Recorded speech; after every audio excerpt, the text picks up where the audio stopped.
Microphone activated.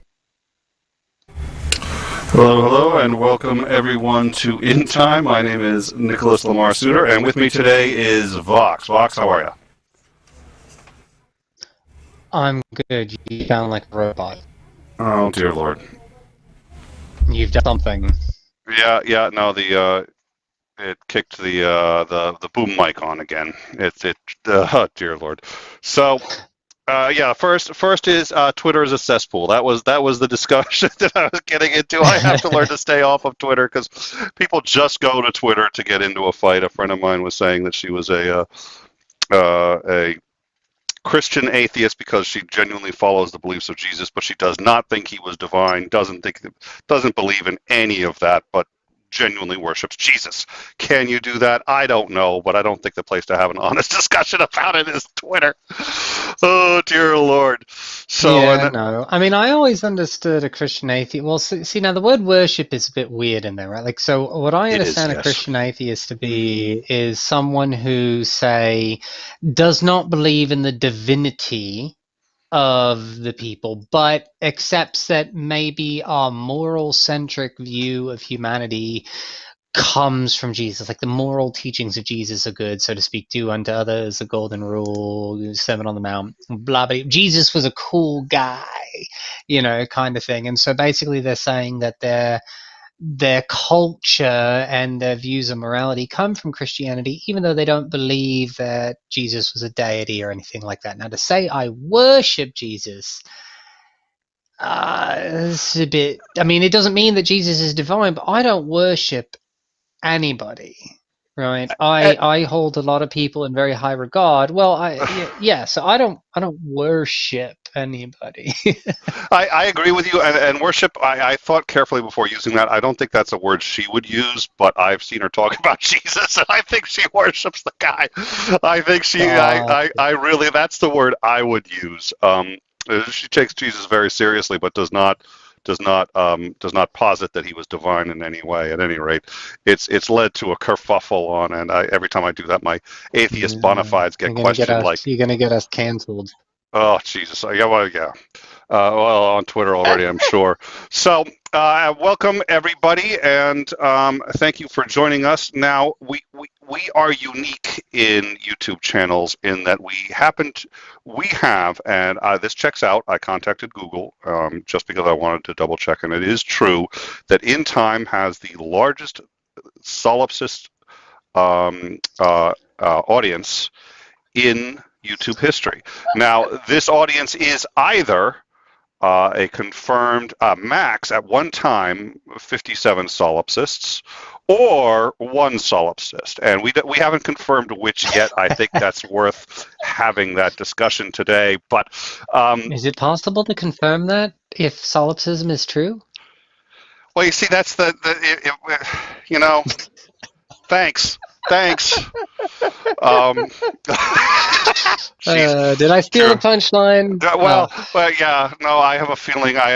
We just got the solipsist jokes down out of the live chat. It was done. Um, Yeah. They keep saying solipsists unite in the live chat, and I'm just curious, what does a united solipsist front look like? One person yelling at the sky, "Hey, unite!" it reminds me of there was an actual flat Earth conference that said it had all the most famous flat earthers from around the globe. That was Ah, actually on the. ah, ah. Oh dear Lord. That's fantastic right there. That's a really good, that's good marketing right there. That is, yes, Well, and so the around the famous globe. joke, Okay. and I've been told from numerous sources that it's true, and I think John Shook told a joke that was sort of roughly this one, which was now he had said that what's his name was in jail. I'm sorry, I've spaced the. I just said Bernard, not Bernard Shaw. Jesus. Galileo. No, the guy, the famous atheist, the teacup, invented the teacup argument. Oh, Um, Russell? Yes, Bertrand Russell. Russell's teapot. Yeah, Russell's Bertrand teapot. Russell. Yep. Yes. Bertrand Russell was. Shook said that Russell had been in jail. Dr. Shook said he was in jail. I don't. That wasn't the way I had heard it, but it was. Shook gets a letter from a woman. Civil disobedience, basically. Quite possibly. Something like Or just being an atheist back in his time. It wasn't that long ago, but he got a letter from a woman, and the woman said, that she was a solipsist, but she couldn't find anyone else that shared her views. And so apparently, Shook says that sustained him through prison. Um, well, yeah. so yeah. So, you'd asked me how I'm doing. I'm doing well. I have received it's just a brief bit to talk about myself for a moment. I have received dates for my next bits of surgery, so we're going to be having a new nose soon. Very excited about that. And then we're moving on to the last bits of my whole give Vox a new face. So we're going to do some work down here, and then we're going to pull this hairline down. And then in the words of Pinocchio, it'll be a real girl. And we'll go on from there. So it's a bit fabulous on my end. I'm super excited about that. And yes, that's where I'm at right now.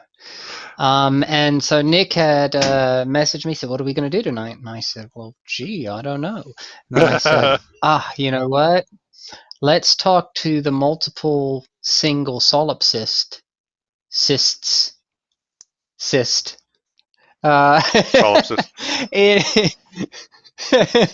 And let's do a show about what solipsism is and why it's wrong.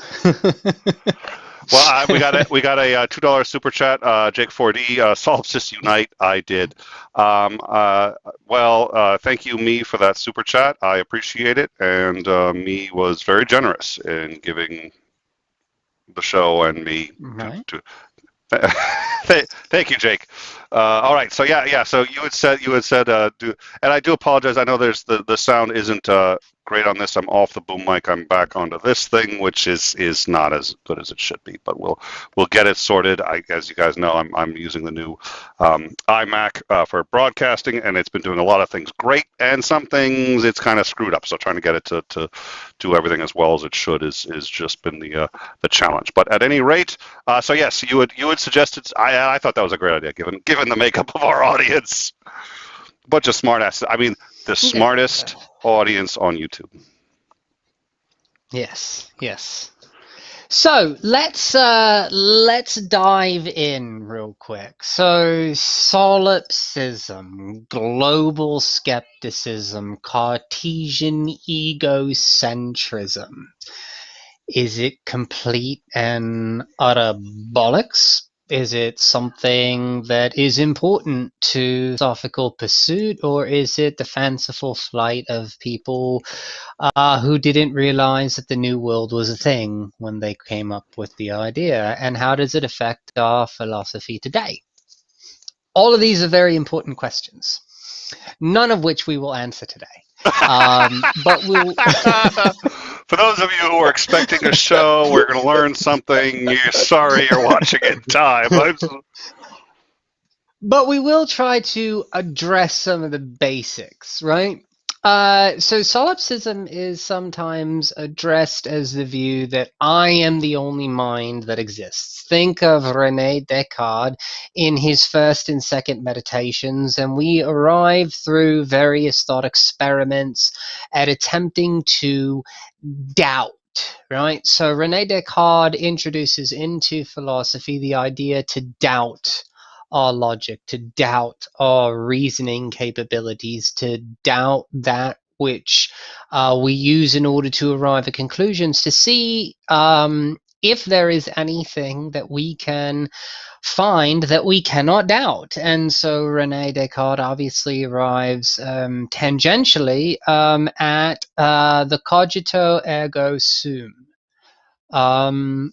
And of course, most people just stop there and they say to themselves, well, I think, therefore I am. Now, of course, this is not what Descartes concludes.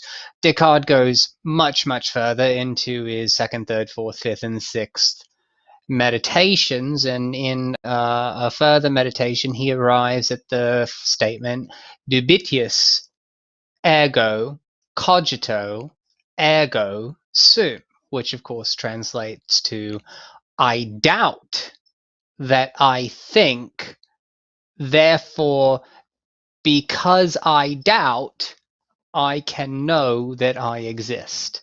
And so this is kind of where we get into the idea of God as an experimentation and things like that. So, or it can be expressed as my mental states are the only mental states, right? Now, of course, you know, if we blew up the entire planet except for, like, there happened to be one survivor, right, and that's the only thing that survived, they could very quickly come to the realization or the idea, right, that the proposition, I am the only mind that exists, or my mental states are the only mental states, seems plausible, since they are the sole survivor of a nuclear apocalypse.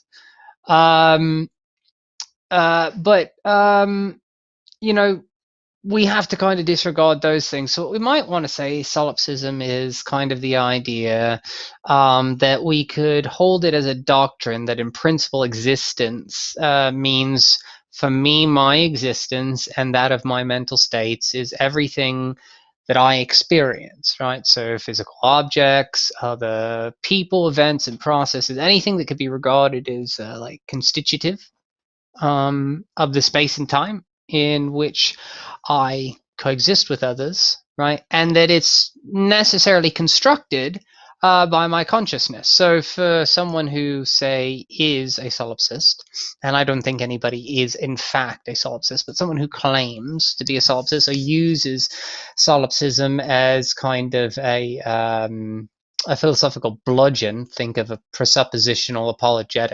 apologist, it's not merely the case that they believe that their thoughts and experiences, emotions are like a contingent fact. It's that the solipsist can attach no meaning to something that is not egocentric, right? So when a solipsist says the word pain, for instance, it would be incoherent for a solipsism to think of pain in any other term other than my pain. Because in order to conceive this as being applied to other things would just make no sense, because if the only experiences that are constructed by that of your own consciousness, how could you possibly perceive, conceive, or construct pain in any other terminology other than your own? So that's kind of the basis of where we start this. And I would say that what I'm going to be doing is I'll pay attention to the chat. So if you see here's something, I can see something, here's something that I say that you're just like, oh, wait a second, Vox, that can't be true. Throw it in the chat and let's have an interactive kind of discussion, right, today. So we'll kind of move on to chapters 2 through 257 of solipsism. We're going to condense it into one thing, right? And we'll call this the argument from analogy. So we'll discuss what the argument from analogy is, and then we're going to discuss a very famous philosopher who everybody knows, and why this person both accepts and rejects the argument for analogy at the same time. And of course, that philosopher is going to be Wittgenstein, who, of course, everybody knows. Everybody knows Wittgenstein. Nobody's ever read Wittgenstein, but everybody's heard of him, right? Because to read Wittgenstein would just be like, and why? Why would anybody want to subject themselves to that? It's like reading Hegel, right? You don't do it. Although You read the synopsis of Hegel. Interesting point of fact. It's probably completely irrelevant, and I did like, and I wanted to comment. I think I thought it was interesting the observation. Nobody's really a solipsist. I think it could maybe close also to flat Earth. Very. I've met one or two people who maybe actually do wonder if we're on a flat Earth, but for the most part, 99% of people who make the argument are just trying to get attention. But if I recall, actually, cogito ergo sum was never said by Descartes. It was actually said by Wittgenstein, who was attempting to refute Descartes and said, or sorry, not Descartes, Kant. Oh my God, my brain is just in neutral today. The cogito was Descartes. Jesus, yeah. Wait a minute. Okay. Well, so Wittgenstein was trying to refute it and said you could boil it down to cogito ergo sum, even though that was not a phrase that Kant had ever said, if I remember correctly. I yeah, I'm kind of in. Well, so the cogito comes from Rene Descartes' work called Discourse on Method, which was published in the middle part of the 1600s. But of course, it's something that was widely discussed by any. I mean, so Descartes is very much an influence on John Locke, right? Now, John Locke rejects parts of um, Descartes' understanding of things, but tries to keep the inherent egocentrism, which is why there's so many issues with Lockean philosophy, right? And Locke did, give us good stuff, right? But yeah, so that's where the cogito comes from, and of course, Kant dealt with the cogito, Hume dealt with the cogito, Malcolm deals with the cogito, Hegel flirts with the cogito. There's a lot of very important minds that have at one point in time thought about the cogito, and there's a reason for that, right? Because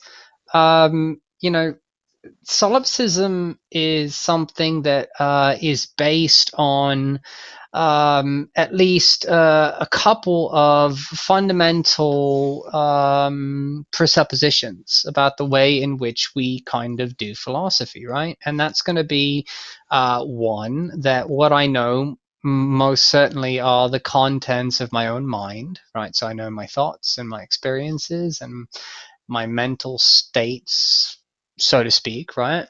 That there is no concept or conceptual or logically necessary link between mental and physical, right? For example, there's no necessary link between, say, the occurrence of like conscious experience and mental states and the possession of some kind of like behavioral disposition. Now, that's kind of up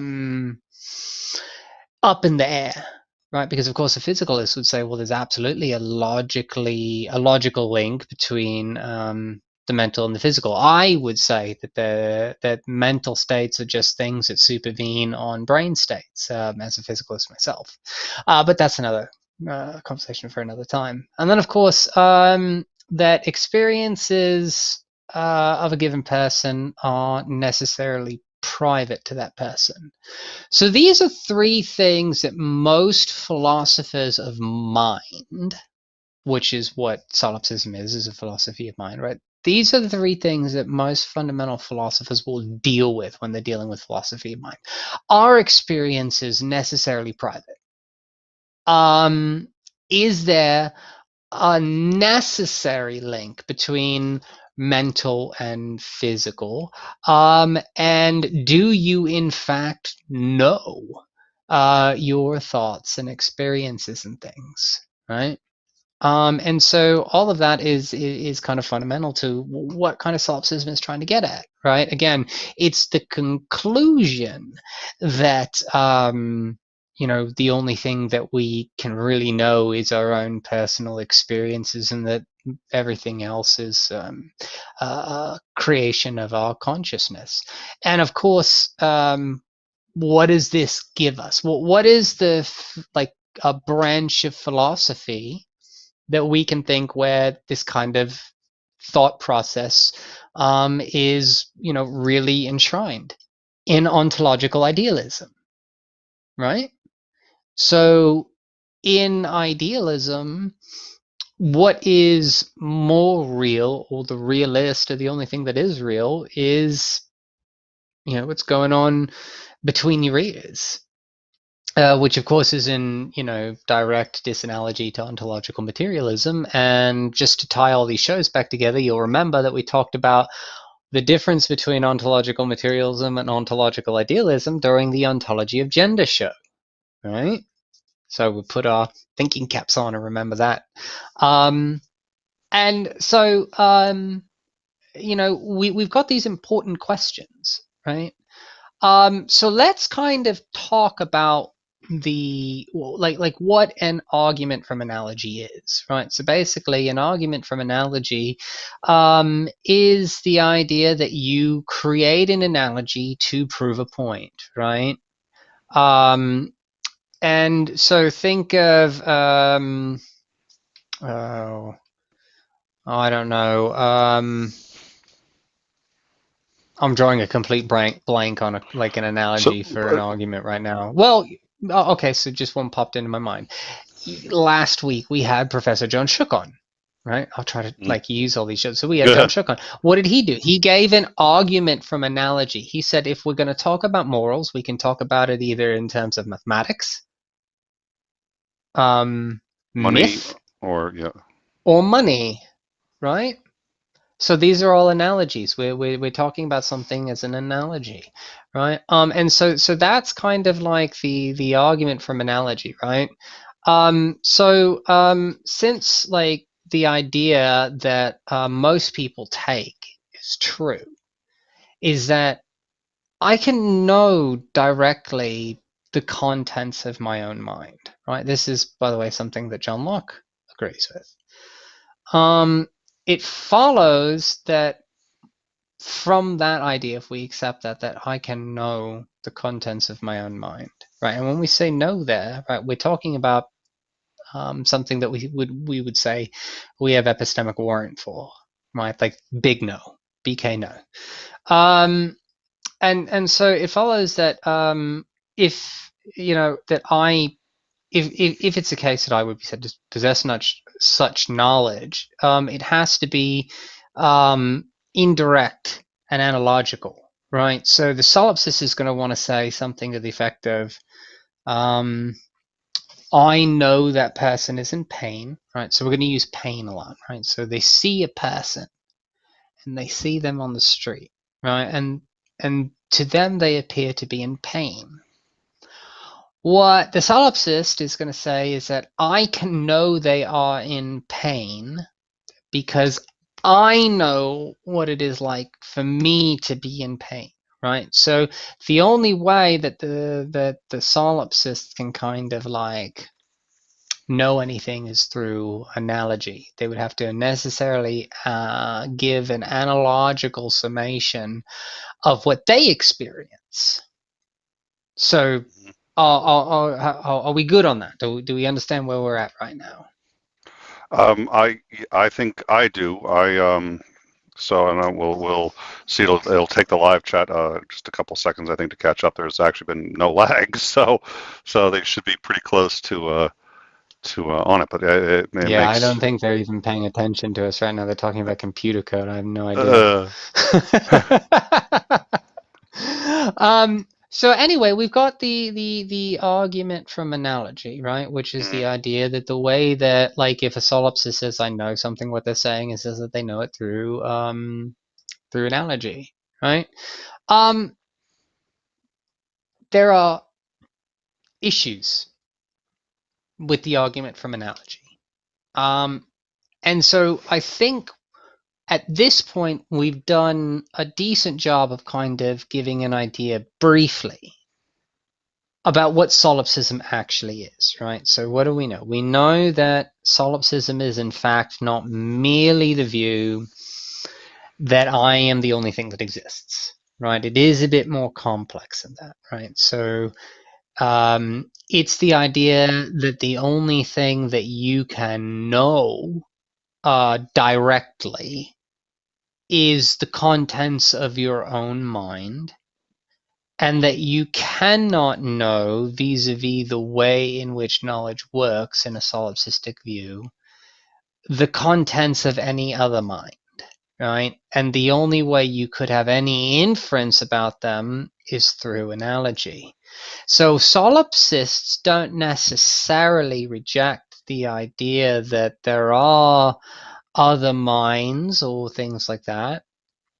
It's merely that they have no capacity to know that other minds exist, right? Because in order to know, they would have to say, argue that they have direct inference to the mental states of another mind.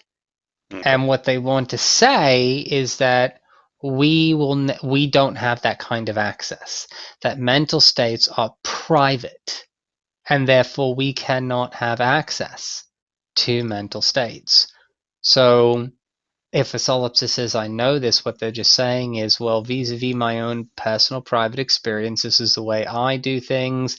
It seems that this thing that I am witnessing is doing something that I do. Therefore, it more than likely is the case that there is something going on here, right? So that's kind of the way a solipsist would go about that, right? Now, before we go any deeper, why would that be at all important to philosophical pursuits? Um, it's the building block of a lot of things, including falsifiability. Mhm. Um, Questioning whether or not we have actual justification for things when we say we know, right? Whether or not the justification that we have is inconclusive, non-conclusive, or conclusive. Think back again to when Dr. Shook was on here doing intro to theories of knowledge and truth, right? What is truth, so to speak?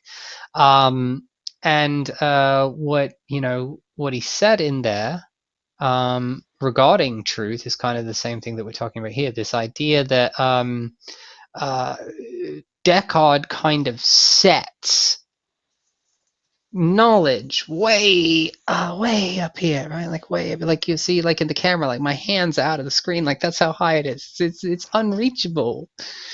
Um, and that's a lofty goal to view knowledge as certainty, right? But as Wittgenstein points out, there are very real problems with solipsism, right? So how many well, I don't know, we'll ask you, Nick, and anybody in the audience, how many of you know what the difference between private and public language is? This is something that Wittgenstein deals with exclusively. It's been a long time since Wittgenstein. I'd love to say I have the answer to that. I do not remember. I had to take a class on natural language philosophy in college, and I'm I don't. It's on the cusp, but I don't have it. I was looking for my computer is I had notes up and my computer just randomly like froze for a second and I don't know why. Yeah, computers have been acting up. I think it's the people who program them and or who administrate them, and especially Linux administrators. Is I personally blame for all the problems with all computers everywhere. Porfis! Excuse me, sorry. Oh, yeah, okay. So, Ludwig Wittgenstein wrote a book called Philosophical Investigations, right? And in it, he creates an argument called the private language argument, right? As transposed to the public language argument. And so, um, private language, of course, is the idea that private language is an attempt to dissolve um, any kind of like talk of the inner as like a necessary condition for understanding meaning and language, right? That that the meaning of words is held privately amongst individuals, right? And that language is not merely some kind of performative construct, if you will. Language, privately, think. I'm sure everybody has heard somebody somewhere on the internet. Anybody that's studied philosophy of any kind heard something to say, well, there's no fact of the matter as to what words mean. Or something called the rule following paradox, right? I'm sure these will kind of clue people into certain things, and they would say something to the effect of, we can't know. Say, for instance, we'll talk about God for a moment, since Descartes bases everything that he talks about at the end in his sixth meditation on the necessity of God to kind of be the foundation, right? The rule following paradox would argue something to the effect of, you couldn't know anything that anybody says without having private access to what they mean, right? So, a reverse of that is the idea that if private language is a thing, then it's not possible to interpret the meaning of, say, God's revelation, because you would have no necessary background information such that you can make an inference, right? Now, this presents some problems, right? Because remember, what the solipsist wants to say is that there's no necessary link between the mental and the physical, right? And so they would be just as easy to say something to the effect of, Nick is angry, right? Nick's table is angry, right? Because it's not necessary for the solipsist to hold that minds are contingent upon physical things, say upon bodies, right? So it could be the fact that tables are conscious. Tables have minds. Be just as normal to say under a solipsist view. And so then, of course, what does it mean for a table to have a mind? I don't know. I don't know what it means for a table to have a mind, right? Like, it's not something that I've really thought about, because I take minds to be necessarily constitutive of physical things, right? So in order to have a mind, you have to be a thing that has a brain, right? Because minds are contingent on brains. And then so you combine that with the idea of private language, right? That what it means for a word to mean something is to come from inside me, right? Now, of course, that's perfectly plausible under the solipsist view, right? Why is it plausible under the solipsist view? Because the solipsist believes that the only thing relevant that they can know is the egocentrism, right? What's in here? My personal access. They believe that they have access to their own thoughts such that they can know those things. And so, in order to understand a word, they believe they have to have this inner innate understanding of the word. But language isn't private. And this is what Wittgenstein points out, right? Wittgenstein points out that without interaction, it would be impossible to learn language in the first place. Mm. Without feedback, there would be nothing to create a system of rules and symbols and sounds to tie things to. Yep. So, language in and of itself, we understand to be a public social exercise, right? We understand that necessarily there must be other things to interact with that are necessary in order to create language, right? And so think about the game of chess. Okay. Okay. So what does chess have? Chess has some rules in order to play it, right? Pawns can move 2 spaces up on the first move and only one after that. Bishops move diagonally. Um, Queens can move, in any direction they want. Kings, and so on and so forth, right? Yep. So chess has some rules. Um, and so we could say that in to some extent that chess is objective. There is a right and a wrong way to play chess. Now, of course, what someone might want to say in response to that is the idea that, okay, there is no fact of the matter as to what the word chess means, right? But that's just not true. There is a fact of the matter as to what chess is, right? There's a fact of the matter as to what chess means in the same way there is a fact of the matter as to what money is, because chess would not exist without minds. And as far as I can tell, minds would not exist without brains. So there is, in fact, a way in which we can know whether or not we're playing chess properly or not. But how do we arrive at the rules of chess? How do we will those was it just the creation of one individual person? No, of course not, right? Rules in and of themselves require that there be other things to interact with, right? This makes sense, right? Hey, is this a good idea? Oh no, that's not a good idea. Well, what about this? Oh yeah, So, that was not bad. so Go ahead. some kind of formed contract between um, individuals as much as anything else. Yeah, yeah, exactly. Right.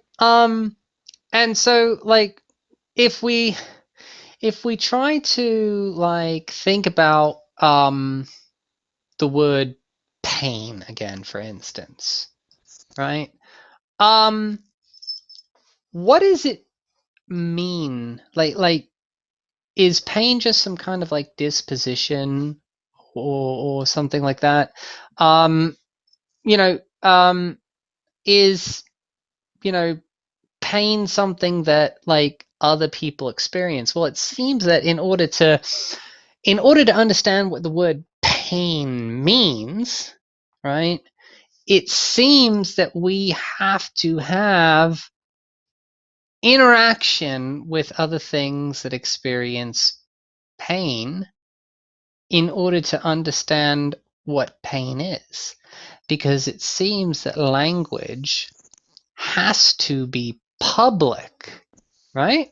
Hmm. It seems that in order to in order for a language to come into existence, you need to be able to have the capacity to communicate with at least one other responsive mind, and you also Mm. need to acknowledge that that mind is perceiving and understanding what you are saying Mm. in order to give the information back to you.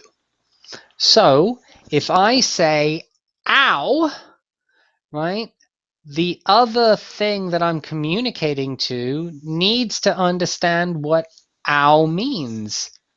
That's But a for the Solips, go ahead. No, that's a really interesting point I hadn't thought of. So yeah, it's not just the creation of language, but there's no point to language actually if you're not assuming that there is another side that is perceiving what you're saying.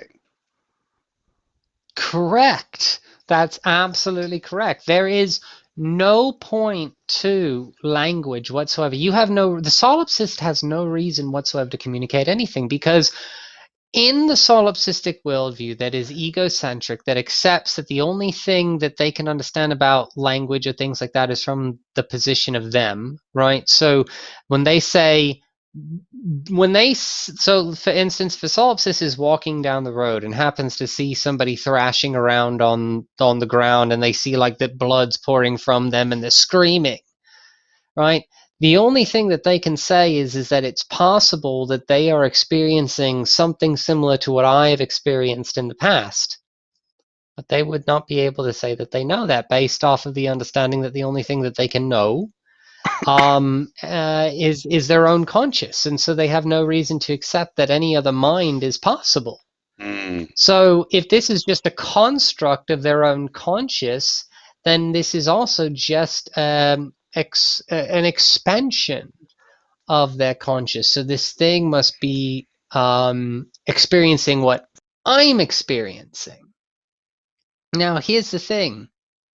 In doing that, the solipsist is acquiescing to the public language argument, because what they are saying is that there is a connotation in which this word pain can be used to describe the experiences of others. Mm. Because what the solipsist wants to say is that they would never have access to those things. But again, because language is public, we can reject the idea that experiences are private. Because there is a semantic difference between saying, I am experiencing pain and pain, right? So there is a sense in which we have ownership of our experiences, right? And what we mean by that is, insofar as pain is something that can be experienced, in the instance that this mind is experiencing pain, is private to me. But it is also the case that I can know what it means for other people to experience pain, because pain is a public reference. So the experience of experiencing pain is not private to anybody. It is publicly understood by anything that has the capacity to experience pain, specifically minds with bodies. So, when we see somebody in pain, we do not take an egocentric view of their experience, i.e., placing our own view on top of theirs. We can say we know what they are experiencing, because pain being a public thing means that we have access to their experience.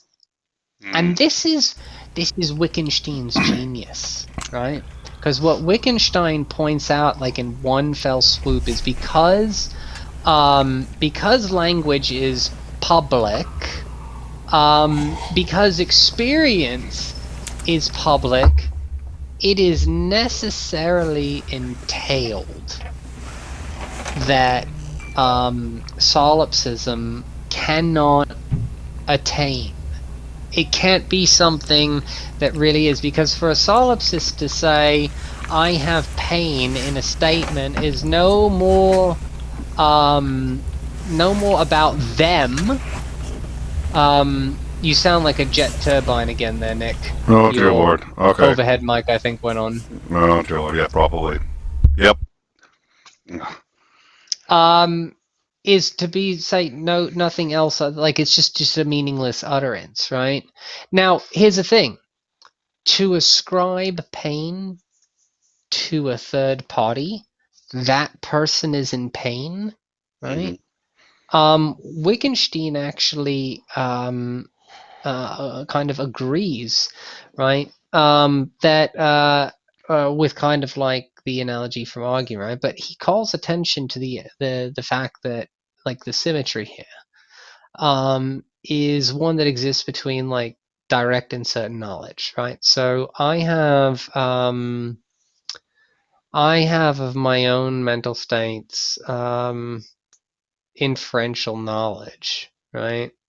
And so I can infer certain things. But if we think about psychologically for a moment, what it would mean to be egocentric, we would have no capacity to ever assign any kind of psychological states, right? This person is angry, happy, sad, fearful, upset. What would it mean from a person who thinks that the only thing that they can know is their own conscious experience to say this person is happy? Well, what would that even mean? How would they know? If all they have access to is themselves, how would they know that what they're experiencing is happiness? How do Mm. they know it's happiness and not anger? How do they know that anger is not, joy? Well, it takes the public language. It takes people coming together in a social atmosphere and agreeing that this noise that I'm making is going to signify this thing that I'm experiencing. And how can we then, of course, know that we're talking about the same experience? Well, we can just wait until something occurs, right? So we can be pretty sure, to the extent that we can know anything, that when a person is, say, punched in the nose and they cry, they're not crying because they're happy, Yeah. right? They're not crying because they're joyful. They're crying because they're in pain, right? Because they just had their nose cracked. And this doesn't seem to be that really difficult to kind of understand. Um, we've got a momentary thing. We've got a super chat from A Wright. Hope everyone is doing well and will soon enjoy their stimulus checks. Quick, cute question. I can't find the theme songs on the channel anymore. Could you link them? If I they're don't know what that means. yeah, they should. Well, the music, so especially to anybody who's a member, also has access to the theme song to In Time, all the shows, the credits, and a few other music that is the show has.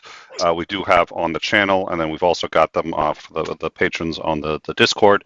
And if it's not linked anymore, I don't know why that is, but I can look into it. So if you can get a hold of me on Discord, follow up with me, and I will make sure that you have access to the scores, the credits, and all the trailer music and all that other stuff because we usually make that available. So just get in touch with me on Discord, and I'll make sure you get it. So yeah, you were saying about okay, so pain, got punched in the someone is punched in the face, they and they start to cry, why, and there's this so there is this. I was going to make an argument, but I think I don't want to step on where I think you may be going with this. It's an interesting. So please continue. Sure. Well, let's and hold on to what you're saying because I want to hear it. So let's think about this for a second because again what it means to be a solipsist, right? One of the entailments of what it means to be a solipsist is that there is no necessary contingent link between, or no logical link between the mental and the physical, right? That's just part of what it means to be a solipsist. If I were to say to you, I want you to draw a cartoon of a table being angry, how would you draw that? I would have to do. So I would have to persona. I would have to what is it when you sort of give human characteristics to something? Um, You have to anthropomorphize it. I'd have to anthropomorphize it. Thank you. That's the word I was looking for. Yep. Yep. Yeah, you It's the only way to draw do it. some if, like the table with like the pockets like furrowing in or something like that, and like the legs are like up like this. You'd give it these characteristics that we kind of view as examples of what it means to experience that. Now, how is it that a cartoonist could assign these things to a table if they have no idea what anger is outside of their own perception of it, right? Yep. What would it mean for them to do that? Because they're drawing this cartoon and say, I'm going to draw a cartoon of a table being angry. And then someone says, "Hey, that was a great cartoon of a table being happy." Well, no, there's a table being angry, right? Like for them, the idea that drawing a table that's angry would be incoherent Mm-hmm. because the only reference they have to being angry is themselves. And yet, if you drew a table being angry and gave that to a whole bunch of people, they would say, "Oh, that table's mighty angry," you know? Yep. Yep. And it's because we have all accepted through social conventions that there are experiences that people have, that minds have, that we have access to. I have access to your experiences, Nick, and you have access to my experiences. Now, you don't have access to my experience about my experience, but you do have access to the experience. You know what it means to experience and pain and things like that. So it is, no matter what language we use, no matter what utterances we use, we can take that same picture of a table, right? So if I just, just like draw a little, thing here, right? Like we see that face, right? We all know that that's not a happy face, right? And if I took that little drawing right there to any culture around the world and I said happy, sad, or angry in what in the language, they would all say angry, right? None of Yep. them would say happy. How is that? If I'm the only mind, how is it that we have arrived at, because language is a social convention and we have access to experiences, right? So we can hold then. Well, let me stop right there. What were you going to say?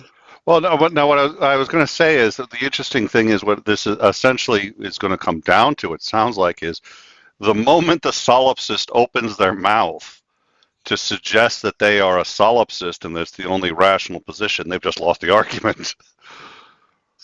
Precisely. Because what would it mean to be a solipsist if you're the only mind? That's meaningless. It's incoherent.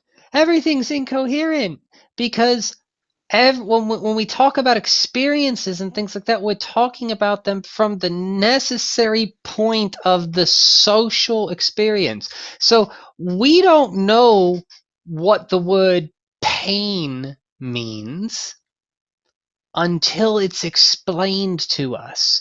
So we have this experience, right? This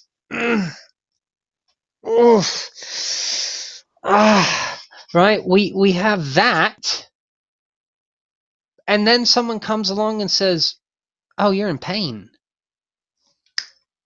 Is that what it is? That what that is? That's pain? Oh, yeah, well, you're in pain. Well, what does it mean to be in pain? Oh, well, it's when you're like, like, as opposed to yay, and they understand that. So you didn't know what pain was until another mind Mm-hmm. came along and told you. And how did they know? Well, another mind came along and told them. Well, wait a second. What mind was, like, what came first, the chicken or the egg, right? Who was the creator? Well, that's just an etymological kind of reductio, right? Eventually, there were people who began to communicate, right?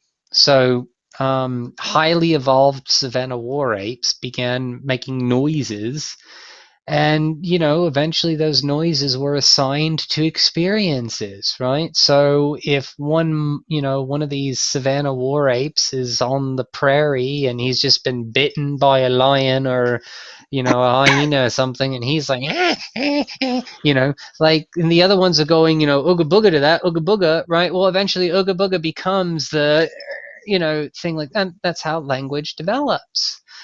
And that's public, right? Hmm. Because all the monkeys can recognize that what's going on with that monkey is pain, ooga booga. So it's not to say that there is a starting point. It's just that there eventually came a point in time where our species was able to kind of make a conscious understanding, to have a belief about what it is to use that word. And so, yeah, so what does it mean to be solipsistic? Well, you didn't know what it meant to be solipsistic until you were told what solipsism was, right? That's a good point. And if Yeah. you weren't told what solipsism was, you'd never have known, right? You'd never have known. And the idea is non-existent until that occurs, right? Because a lot of ideas, right, are like prima facie understood to be necessarily taught as opposed to like arrived at, right? Mhm. Which is an interesting. So I think we can eliminate the privacy of experience, right? And of course, if we get rid of that, then the underlying presupposition of solipsism is kind of removed, right? Which, of course, the foundation of solipsism is the essential privacy of experience, right? That I experience, that I have these experiences, but no one else can know them, right? So that's an essential foundation of solipsism. If we remove that, solipsism becomes foundationalist, right? In theory and in fact. And so we could say that solipsism is necessarily foundationalist, foundationalist. Sorry. And so to make an appeal, say a solipsist wants to try to save the position, and they try to say make an appeal to logical rules or empirical evidence, they would have to affirm the very thing that they purportedly refuse to believe in, which the necessary intersubjectivity of criteria and a public extramental world. Um, and so, that's kind of a very, very, very brief run through of a very complex subject. So, like I said, we're not going to answer any of these questions. But I think that that is a good starting place for anybody that's interested for whatever reason in looking into this, right? The only reason that I ever looked into solipsism was because people asked me about it, right? I never thought to myself, solipsism is something I need to learn about. Now, what I did think I needed to learn about was Wittgenstein's private language argument, public language argument. That's something that I felt I needed to know. That's something that I needed to understand, right? Look, so Cartesian philosophy can seem plausible, say, for somebody who still believes in God, right? Because where would all of this originate? The mind of God, right?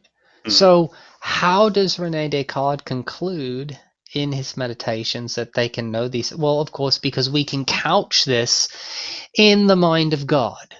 And God will not lie to us. God is omniscient, omnipotent, all these omni things, all these certain, inalienable characteristics and properties about God, such that we can, just never doubt, right? If God says this is the way things are, we have no reason to doubt that because God wouldn't lie to us, right? And so that's where this kind of stuff is couched in. And you'll notice that really the only people that pursue kind of global skepticism, which is kind of what we call solipsism now, right? We kind of call it global skepticism at this point, are people that are still idealists, still hold to like kind of Christian dogmatism and stuff like that. Language is an irreducibly public form of life that is counted specifically and only in social contexts, right? If you were the only mind that ever existed, you would not talk, Right. ever. You would never have a conversation, ever. The fact that you have a conversation is more than enough to understand that we live in an extra mental world, not to be confused with excremental, um, which yeah. you know. It has its days, but yeah. Um, yeah, we engage in language games that are governed by rules that, through convention, are not arbitrary personal fiats, right? The meaning of a word is publicly accessible, and it has a use in language. So, to question or doubt is to utilize language in a particular way. It's to play a particular kind of game, right? So I am the only mind exist makes sense only to the extent um, that it is expressed in a public language, and the Hmm. existence of such language itself implies the existence of a social context, and of course, such a context exists for the hypothetical last survivor of a nuclear holocaust, but not for the solipsist, right? So a non-linguistic solipsism is unthinkable, and a thinkable solipsism is necessarily linguistic. And so what we can take away from that is it's not possible, logically or otherwise, to be a solipsist. So the next time someone says, well, I'm a solipsist, or how can you know this, or things like that, well, in order to quote someone that's Yeah. near and dear to this particular show, Ozzy, um, Ozzy says that we validate and justify our foundational axioms in the very act of responding to the question that is put in front of us. How do you know this? I know it because I am talking about it. And if I am talking about it, that means that I am following the public context of language. And therefore, I can know, because I am engaging with you, that there necessarily must be at least one other mind, because if um, if solipsism is non-linguistic, then solipsism is unthinkable, because in order to think, one must have a language. And if it is thinkable, then solipsism must be necessarily linguistic, which relies on the social context of the extra mental world. All right. Well, and bonus points for the callback to Ozzy, but he's definitely he's controversial. um, so all right. Well, so I'm curious if anyone has any questions for Vox on that one. I I think the way sort of you quoted Ozzy on it, it is more precise than mine, which is look by nature of the fact that the question was even asked, and or there's an assumption that I have the ability to answer.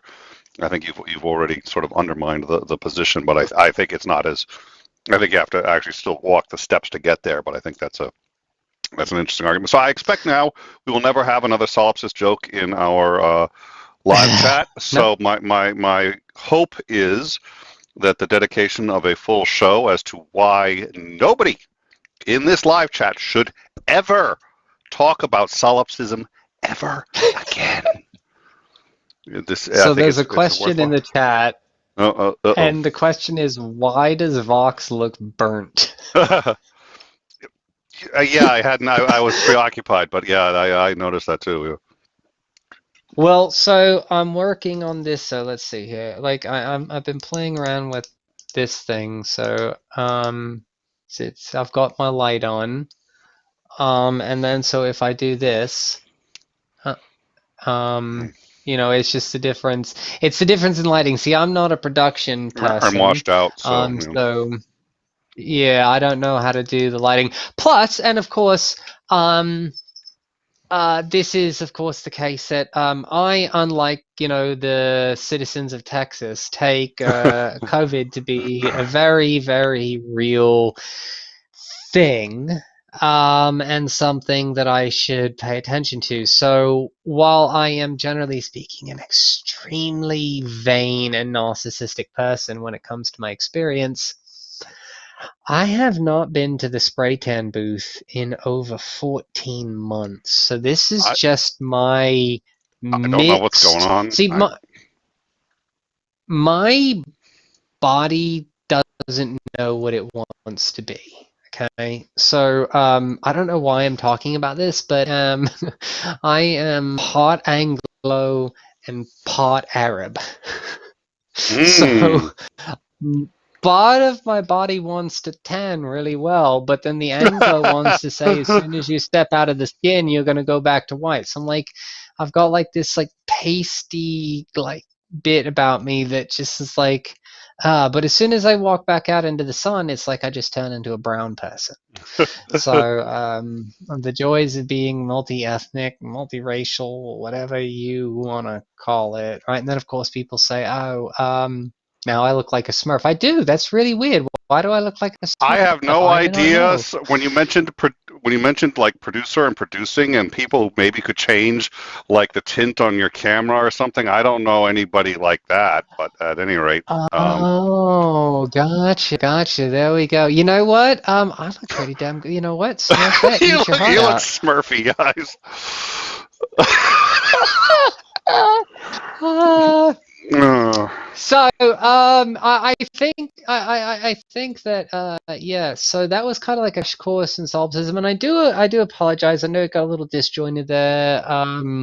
It's kind of a scatterbrain thing that I kind of put together in like 20 minutes or so. thank you Um, though for that. Yes.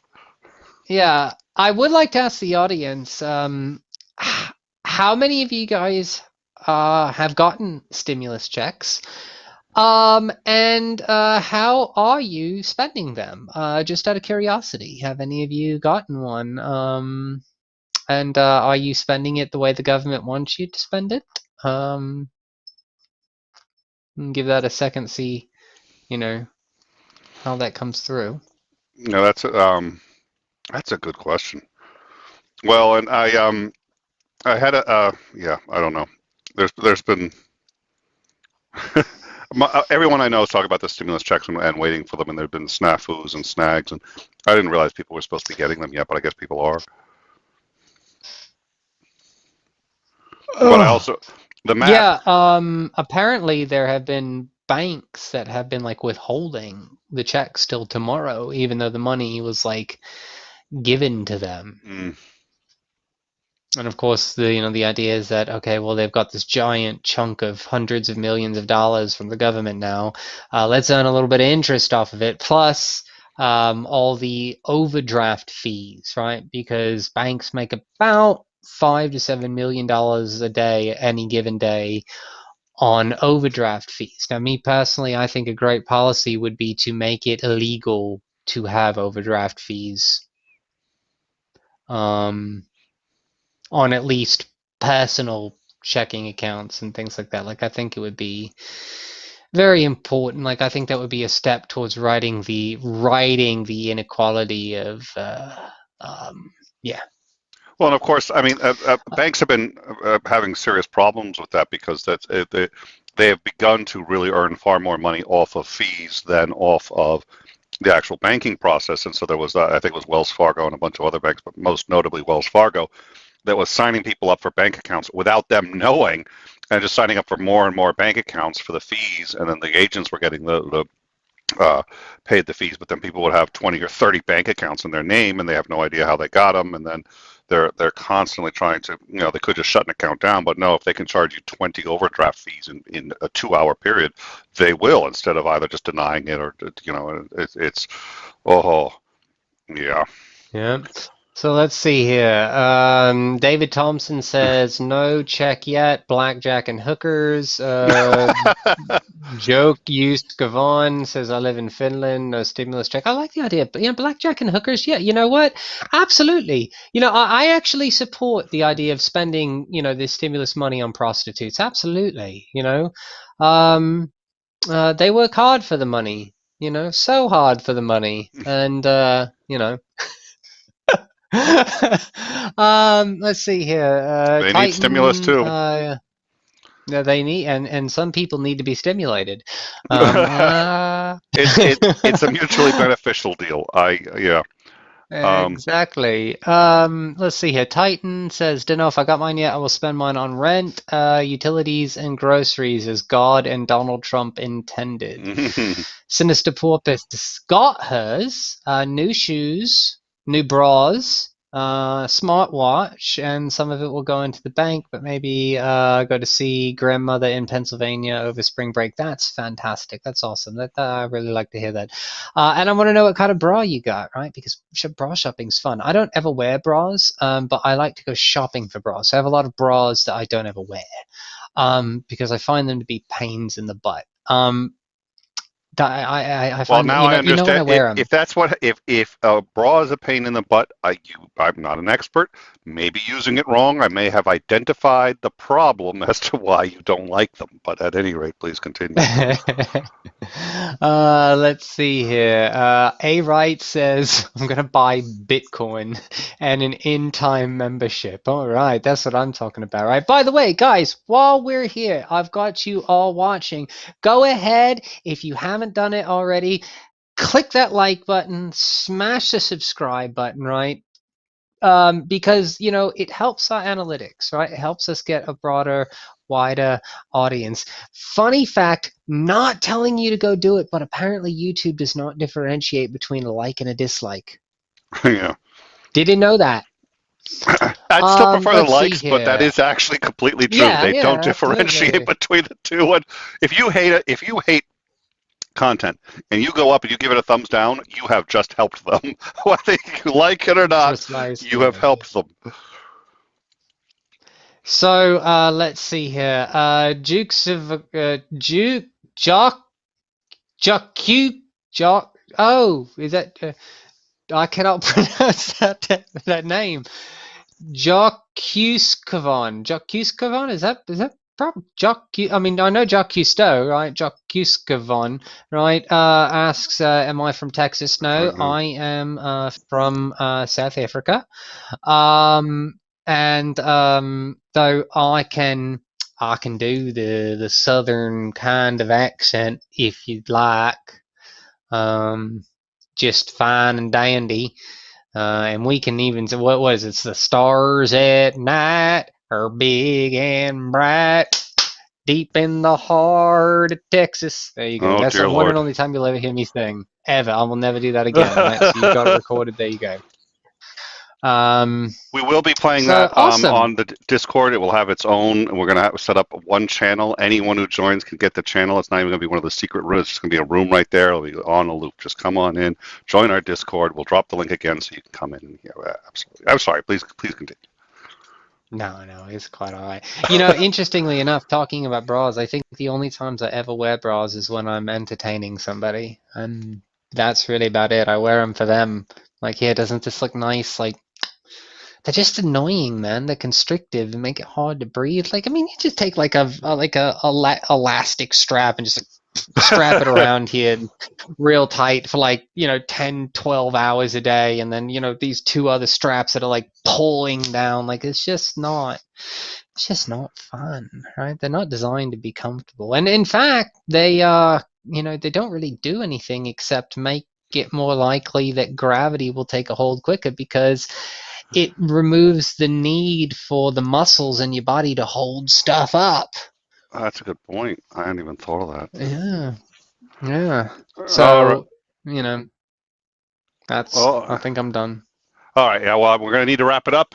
We started a little late, and that was mostly my fault. I really greatly prefer to blame Vox when I can, whether it's her fault or not. It's just if it's possible, I do it. But if there's documentation that it's my fault, I'm really just screwed.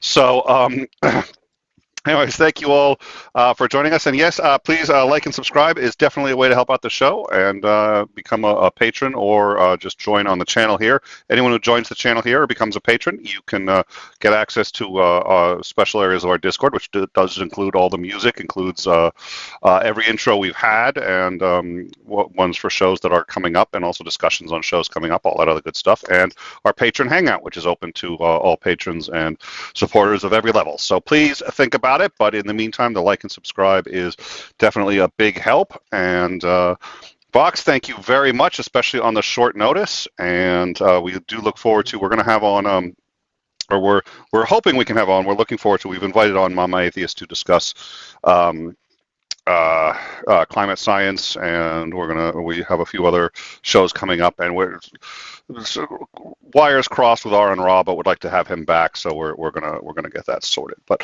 thank you all for joining us, and I do look forward to catching up with you. I'll be on the Discord in about 5 minutes. Vox, you gonna be joining us, or it's getting a little late, I know, Yeah, but I'll be there. all right, I'll see you pop on all. for a minute. Perfect. See you all on the Discord in about 5 minutes. Thank you all. Microphone muted. I wonder if make sure that we are muted this time.